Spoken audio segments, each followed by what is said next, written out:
அவுதுபில்லாஹிமினஷைத்தானிர்ரஜீம் பிஸ்மில்லாஹிர்ரஹ்மானிர்ரஹீம்.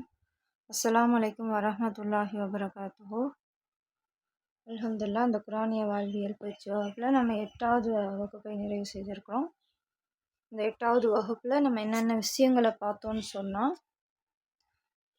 இப்போ நம்ம ஒரு விஷயத்தை நம்ம கற்றுக்கணும், ஒரு விஷயத்தை நம்ம தெரிஞ்சுக்கணும் அப்படிங்கிறதுக்கு அது நம்ம உள்ளத்தில் ஆழமாக நல்லா என்றைக்குமே மறக்காத அளவுக்கு பதியணும். அந்த அளவுக்கு நம்ம தெரிஞ்சுக்கணும்னு சொன்னால் அதுக்கு ஒரு சிறந்த வழி என்ன, அது எதுவாக இருக்கும் அப்படின்னு நம்ம கேட்டோன்னு சொன்னால், நம்ம ஒரு விஷயத்தை நம்ம கற்றுக்கிட்டோன்னு சொன்னால் உடனே அதை 4 பேர்த்துக்கு சொல்லி கொடுக்கறதுனாலையோ கற்றுக் கொடுக்கறதுனாலையோ அதை பிறருக்கு எத்தி வைக்கிறதுனாலையோ அது நிச்சயமாக அல்லாஹ்வோட கிருபையால் நம்ம உள்ளத்தில் பதியும். ஒரு விஷயத்தை நம்ம மற்றவங்களுக்கு கற்றுக் கொடுக்கும்போது தான் அந்த விஷயத்தை பற்றி நம்ம மேலும் மேலும் இன்னும் சிந்திப்போம். அதை பற்றின ஆழமான புரிதல் நமக்கு அப்போ தான் வரும். இப்போ அல்லாஹ் நமக்கு ஒரு அறிவை கொடுத்துருக்கான்னு சொன்னால் அந்த அறிவுக்கு நம்ம நாளைக்கு மறுமையில் பதில் சொல்லக்கூடியவர்களாக இருக்கிறோம். அல்லாஹ் கொடுத்த நேமத் அறிவுங்கிறது அல்லாஹ் கொடுத்த அருள். அந்த அருளுக்காக நம்ம நன்றி செலுத்திருக்கிறோமா? எப்படி நன்றி செலுத்தணும்? எனக்கு கிடைத்த அறிவை நான் பிறருக்கு கற்றுக் கொடுத்துருக்கேன், அதன் மூலம் ஒரு நன்மையை அடைஞ்சிருக்கேனா அப்படின்னு நம்ம வாழ்க்கையில் நம்ம பார்க்கணும். நமக்கு ஒரு அறிவு வழங்கப்பட்டு அதை நமக்கு பிறருக்கு கற்றுக் கொடுக்காம அது மூலம் நன்மை அடையாமல் இருந்தோம்னு சொன்னால் நமக்கு மறுமையில் அல்லாஹ்விடத்திலே கேள்வி உண்டு. அதே மாதிரி நமக்கு கிடைத்திருக்கிற அறிவை நம்ம மற்றவங்களுக்கு கற்றுக் கொடுக்குற விஷயம் இருக்கே, அது ஒரு பெரிய சதகத்துல் ஜாரியா. அது நமக்கு காலங்காலமாக நமக்கு அது நன்மை அடைஞ்சிக்கிட்டே இருக்கும். அது நமக்கு நன்மையை பெற்று தந்துக்கிட்டே இருக்கும்.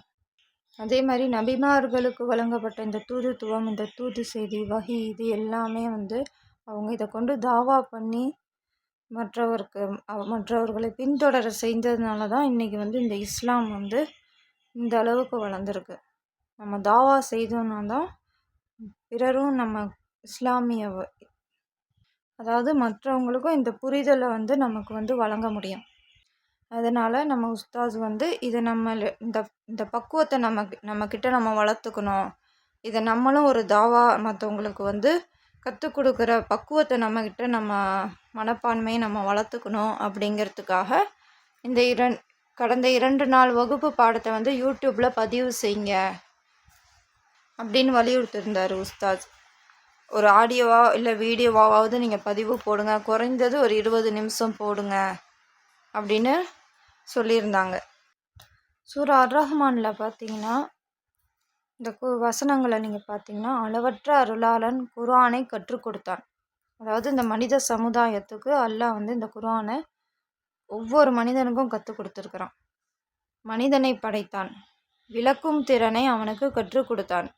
ஒவ்வொரு மனிதனுக்கும் இயல்பாகவே ஒரு விஷயத்தை விளக்கி தரக்கூடிய அந்த பக்குவத்தை மனிதனுக்கு அல்லாஹ் கொடுத்துருக்கான்.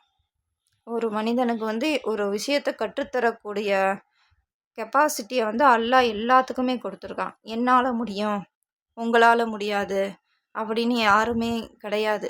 எல்லாருக்கும் அந்த திறமை இருக்குது. அதனால் இன்ஷா அல்லாஹ் எதிர்வரும் காலங்களில் நம்ம எல்லாருமே அவர் தந்த பணியை சிறப்பாக செய்கிறதுக்கு அல்லாஹ்கிட்ட துவா செய்வோம் இன்ஷா அல்லாஹ்.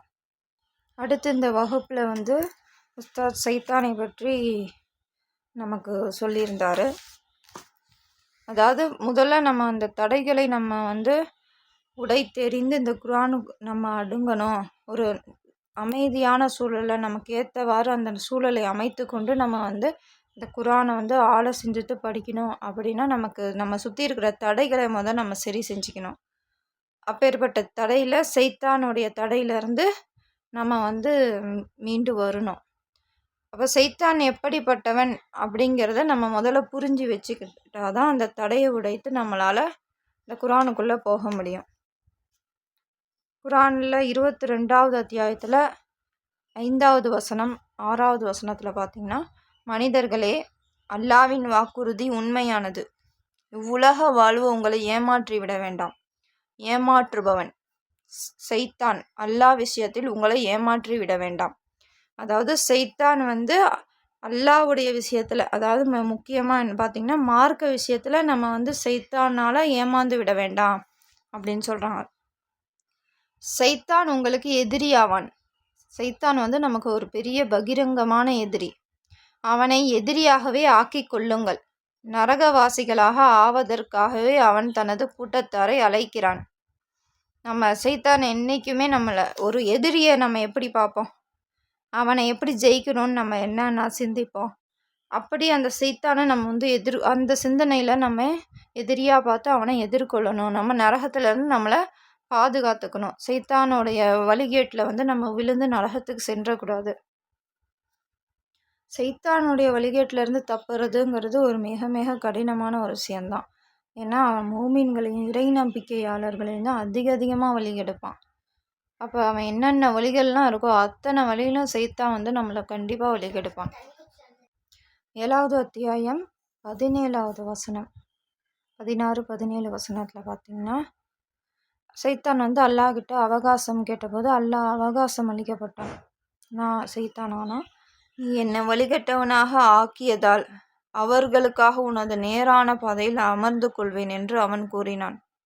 அதாவது முக்கியமாக இறை நம்பிக்கையாளர்களை நான் வந்து இந்த உலகம் இருக்கிற வரைக்கும், அவர்கள் வாழ்கிற வரைக்கும் நான் வழி கெடுத்துக்கிட்டே இருப்பேன். பின்னர் அவர்களின் முன்னும் பின்னும் வலமும் இடமும் அவர்களிடம் வருவேன். அவர்களில் அதிகமானோரை நன்றி செலுத்துவோராக நீ காண மாட்டாய் என்றும் கூறினான். இப்படி சைத்தான் வந்து மனிதர்களை எல்லா வழியிலும் வந்து வழிகெடுக்கிறான். அவன் வந்து முன்னும் பின்னும் வரான், வலமும் இடமும் வரான். இப்படி எல்லா வழிகள்லையும் வந்து மனிதர்களை நன்றி செலுத்தக்கூடியவர்களாக வந்து ஆக்காம வழிகெடுக்கிறான். மனிதர்கள் நன்றி கெட்டவர்களாக, அல்லாஹ்வுடைய அருளுக்கு நன்றி செலுத்தாதவர்களாக ஆன காரணத்தினால தான் அல்லாஹ்விடத்திலே அவர்கள் வந்து குற்றவாளியாக நிற்கிறார்கள். அப்போ இப்படி சைத்தான் எல்லா வழிகள்லையும் வந்து நம்ம மனிதர்களை வழிகெடுக்கிறான்னு சொன்னால், அந்த சைத்தானை எந்த வழியிலே நம்ம வெல்ல முடியும்? இந்த வசனத்தில் பார்த்திங்கன்னா, சைத்தான் முன்னும் பின்னும் வரான், வலமும் இடமும் வரான். அப்போ சைத்தான் வந்து எந்த வழியில் வரமாட்டான்? மேலும் கீழும் வரமாட்டான். மேலும் கீழும் வரமாட்டான்னு சொன்னால், நம்ம கையேந்தி மேலே அல்லாஹ் கிட்ட துவா செய்கிறப்ப பிரார்த்திக்கும் போது அல்லாஹ்வுடைய உதவியால் நம்ம சைத்தானை வந்து வெல்லலாம். அதே போல் நம்ம சுஜூதில் சஜிதால கீழே அல்லாஹ்வுக்கு சஜிதா செய்து அவன்கிட்ட வந்து நன்றி செலுத்தி தொழுது அவன்கிட்ட துவா செய்கிறதுனால அல்லாஹ்கிட்ட இருந்து நம்ம சைத்தான் இடத்துல பாதுகாப்பு பெறலாம். இது மாதிரி இன்னும் சைத்தானை பற்றி அதிகமாக நம்ம அடுத்தடுத்த வகுப்பில் பார்க்கலாம் அப்படின்னு உஸ்தாது வந்து நமக்கு சொல்லி இந்த வகுப்பை முடிச்சிருக்கிறாங்க. இன்ஷா அல்லாஹ் அடுத்த வகுப்பில் எல்லாரும் சந்திப்போம். அஸ்ஸலாமு அலைக்கும் வரஹ்மத்துல்லாஹி வபரகாத்துஹு.